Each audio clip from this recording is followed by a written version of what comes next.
You know what helps the environment? One of the many things can be you driving around in your electric car. And there's another thing that helps, that is switching from regular power resources like coal to renewable clean resources like the sun. Now think about this. Somehow figuring out a way to get all that charge to your car's battery from the sun or the wind or any other clean sustainable source, you would help the environment even more, and that's what I'm going to talk about in this particular video, about why renewable sources are pretty important for the growth of EVs in India. So without any delay, this is Pawan and I insist tech. Let's get started.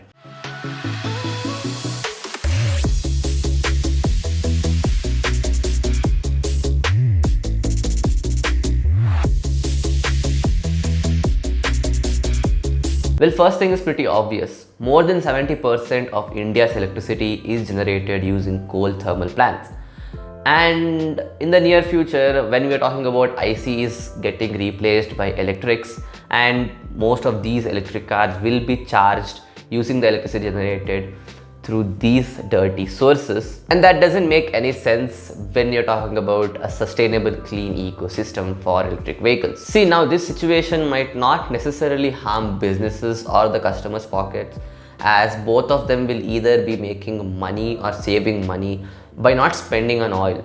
But it would definitely not help the environment in the long run, and the whole pollution situation might not even improve, as you'll still be responsible for most of the harmful emissions. As the number of on-road electric vehicles increase as years pass by, there will be a lot more demand for charging these vehicles through our existing power grids, and that's going to cause a lot of congestion. And we could probably reduce all this congestion by installing local renewable power generation stations to support our EV infrastructure. Now, doing this will help in achieving two things. One is our existing power grids won't have to deal with too many loads, and secondly, achieving less to no active carbon emissions while you charge your car or scooter, because the electricity is coming from a cleaner source of energy. Now, improving all this at such a fast pace will lead to a few problems, and we can handle these situations in two important ways. One being working on higher energy density batteries so that they can hold a lot more charge than usual,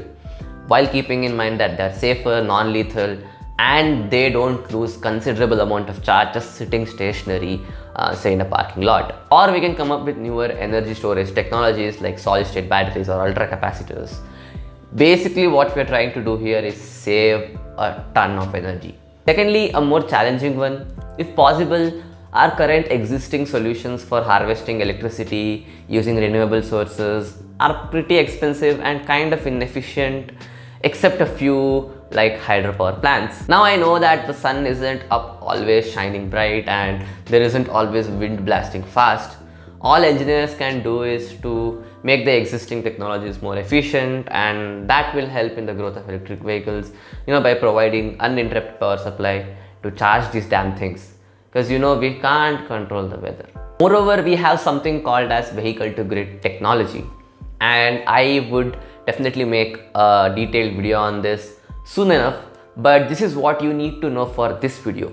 Basically, this V2G tech comes under a bigger umbrella of technology called the smart grid. It is defined simply as the operation of power system using communication tech, control tech, and also energy storage technologies.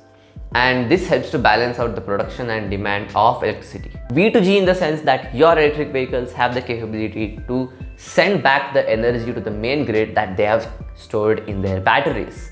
Just like how you charge your electric vehicle, you discharge the energy of the battery back to the main grid so that it can make up for all the downs in the generation that these renewables tend to have a lot due to environmental factors. There have been researches conducted on how EVs, when integrated properly with wind energy and solar energy, can do a lot of good things to our power generation systems, because they can help to make up in the power and frequency mismatches that quite regularly happen when you're generating electricity using renewable sources. So you can kind of tell that electric vehicles and renewable energy technology go hand in hand actually. But the problem with V2G is I don't know how many people will be up for it, because it kind of takes away the sense of personal belonging to a lot of people, And also considering the degrading battery packs, I don't know how well these battery packs can actually handle the unusual charging and discharging cycles that they would be subjected to. So this was my coverage on the topic. I would probably make a part 2 because there is still a lot to be said. I also have referred to this particular article to kind of help me make the script of this video. I'll link it down in the description below if you want more info. So yeah, that's about this video then. What are your opinions? Let me know in the comment section below. I would love to read them. And then if you ended up liking the whole video, don't forget to leave a like. If you're new to the channel, don't forget to subscribe to my channel. As always, this is Pawan signing out.